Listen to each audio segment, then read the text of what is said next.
Let's build a diamond sword.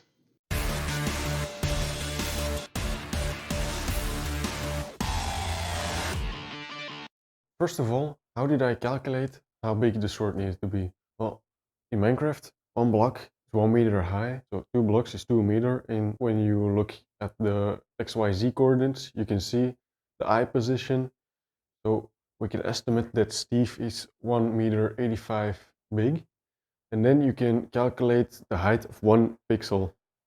After that, you can calculate how big this sword is. I calculated that the length of the sword needs to be 1 meter 30. I'll show you my calculations real quick. 1 pixel is 5.78 centimeters, and then you can calculate the diagonal of 1 pixel. That comes out of 8.17 centimeters, and then you do that times the amount of pixels in the sword, and you can calculate the width, the total other dimensions, yeah, everything you need. The width of 2 pixels diagonally, that came down to 16 and a bit. So I bought wood that is 16.5 wide. Could have gone with 3 pixels wide, 24.5 centimeters, but I couldn't find any lumber that was good enough, so I am going to work around that, but it will be beautiful, don't worry. Also, it is not a flat sword, so it is also 1 pixel thick. In order to solve that, I bought 3 planks that add up to 5.78 centimeters. My 3 planks that I am going to glue together. Cue the montage.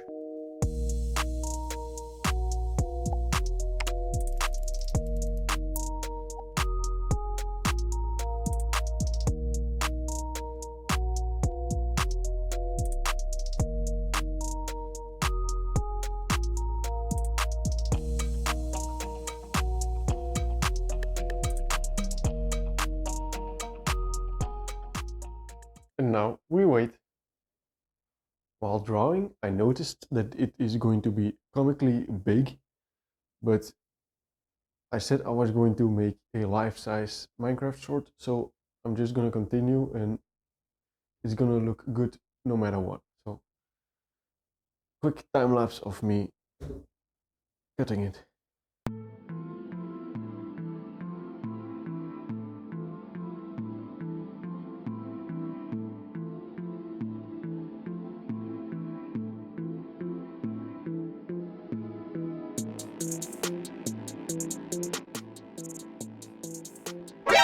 NANI?!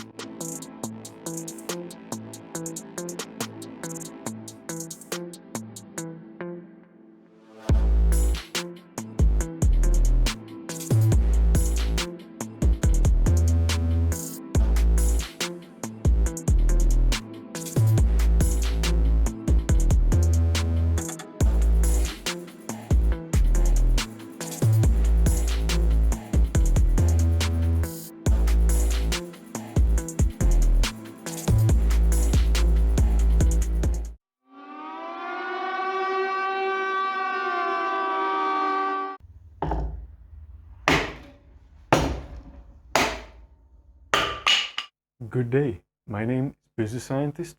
Let's talk science. More precisely, how do you clamp each piece together with glue? And what glue do you use where?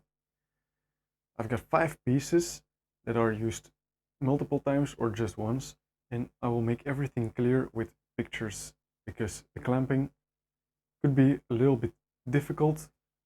You could use aiding pieces or just clamps in different directions, but everything will become clear after I showed you and explained what I did where. Right here you can see pieces A, B, variation of B, C and D. In the end you will also see me add 2 triangles to piece A. B and variation of B clamp together very easily to let the construction grade glue dry. Gluing pieces B with construction grade glue to piece A is a little bit more complicated, so look very closely how I positioned every clamp.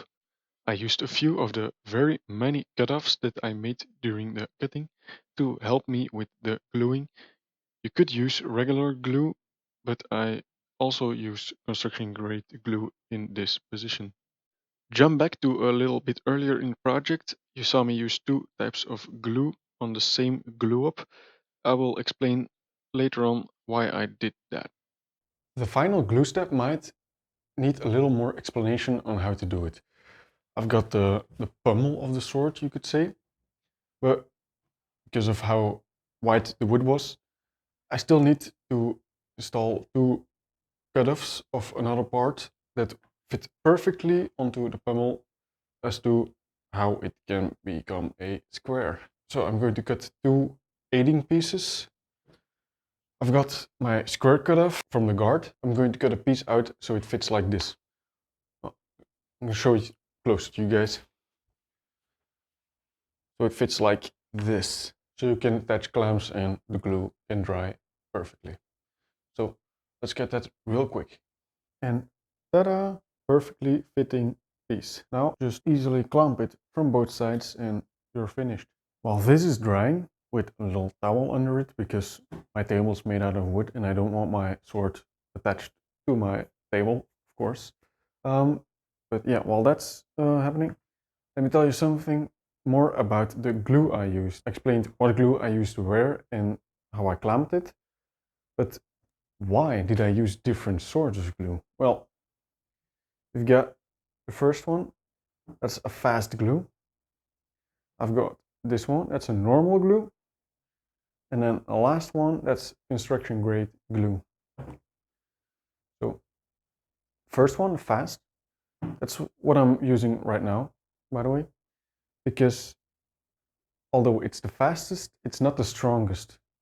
It's plenty strong for little things like those triangles I'm trying to attach now. There isn't a lot of force applied to it while using it. Yeah, it's pretty big, you're not really going to use it, but when moving it around and maybe bumping into some things, these little pieces, they probably won't come off if you bump into it. But if there's a lot of force applied to the big front, then with only the fast glue, it could come loose of the handle. That's not what we want. I glued the boards together, the three levels, with a mixture of the fast and the normal glue, because I was a little short on time and wanted to get it done quickly. In hindsight, I should have waited a little longer and only used the normal glue or even the construction grade glue, because for the first part, the handle, that stayed in one piece, no problem. But the rest of the planks, there was quite a heavy bend in it. In one of the planks, I think the middle one, and because I used also the fast glue, it wasn't strong enough and it pulled itself apart. So while I cut the handle off of the rest of the plank, yeah, those three planks came apart again. That's not what we want. So I redid it afterwards with only the normal glue and waited the full hour to dry, because fast glue, maybe you don't know how fast it is. It's not CA glue, it doesn't take seconds. Um, it's, yeah, it says on the bottle 4 to 15 minutes. If it's really tiny, yeah, 4 minutes is adequate, but for this, a quarter of an hour, that's not really a long time, so I usually give it the full quarter of an hour to dry. The normal, that's 1 hour, so yeah, I really wanted to start this project. That's why I thought, well, for the handle, it worked, as I said. So I thought, well, if I clamp it together for a quarter of an hour or 15 minutes, the quick glue is dried up and it will stay together, and the other 45 minutes of the hour, there was force applied. Yeah, force applied by the quick glue so that the normal glue could still dry and become stronger as a whole. But yeah, so as I said, there's only so much pressure the fast glue can exert. But then I've only talked about the two with the red top over here, so the fast and normal. This one, as you can see, it has a black top.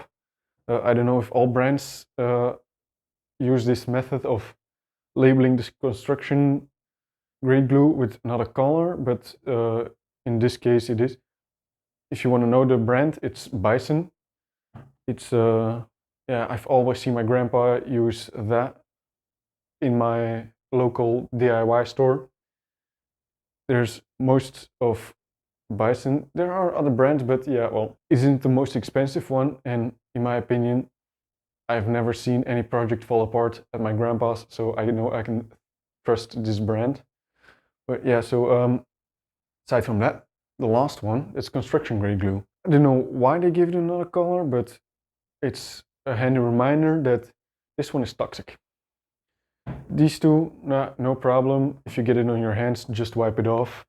If there's a little spill, you can just wipe it off with your finger and clean it off on a rag. But with this one, don't do it. I also use it on the second video of the fitness rack, and you saw me wear gloves most of the time. I did a little oopsie at one point and some got on my skin. Then I immediately ran to the sink and cleaned it off real good, because I don't know at what extent it is toxic, but it says on the bottle, keep away from skin and from your insides. Obviously, you don't need to drink it. It speaks for itself, but yeah, it's very toxic. Why did I use it in this project? It takes the longest to dry, total of 4 hours, but it's also very strong. Like, yeah, construction grade, you don't want your roof to suddenly collapse if you attach some things to each other with only this glue. Yeah, normal instances in construction, you're not only going to use glue, but it could be very helpful. What it also does is it expands, so it fills gaps. If you got some little nasty cracks and things, it's very helpful. So that's why I used it to attach all the main pieces to each other. That was the glue talk. So still got 5 minutes to wait until this dries, and then I can continue with filling the gaps. Stay tuned for that. By now it has dried, so let's take it out of the clamp.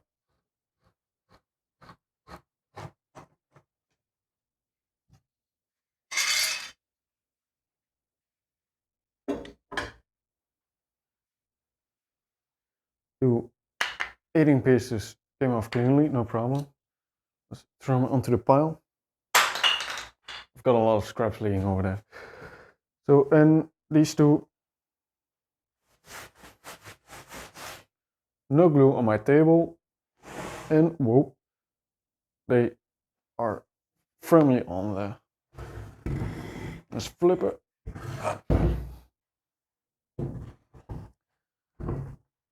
Got a little cleaning up to do, because you always use a little excess of glue and it spills out, of course. So wipe, it's off. So first up, what I'm gonna do is I think sanding, because when I sand, maybe more gaps open up or some gaps disappear, so that I don't have to fill too many of the gaps. So I'm not gonna do it by hand, because yeah, it's a very big piece. So I'm going to use my palm sander. I said orbital sander in one of my previous videos, and I learned by now that they are not the same things. So yeah, let's get on with that.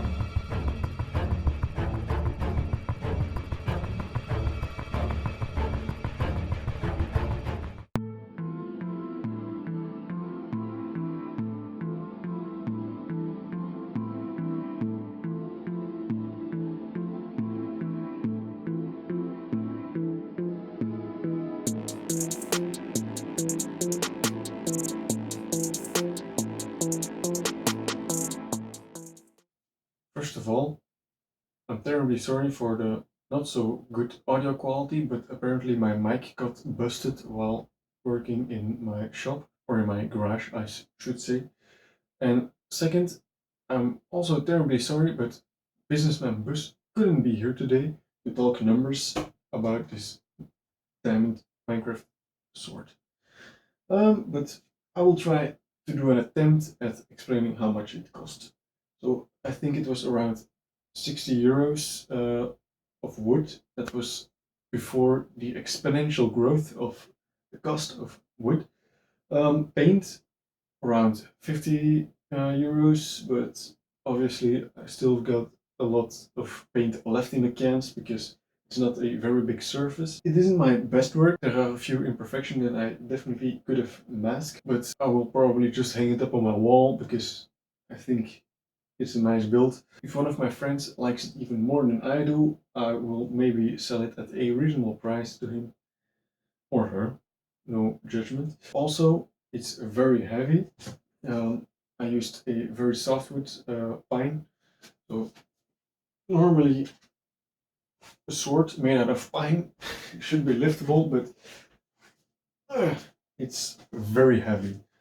I can hold it with one hand, but that's about it because yeah, it's not really wieldable. So hope you guys enjoyed this build and this video. Thank you guys for watching and see you guys next time.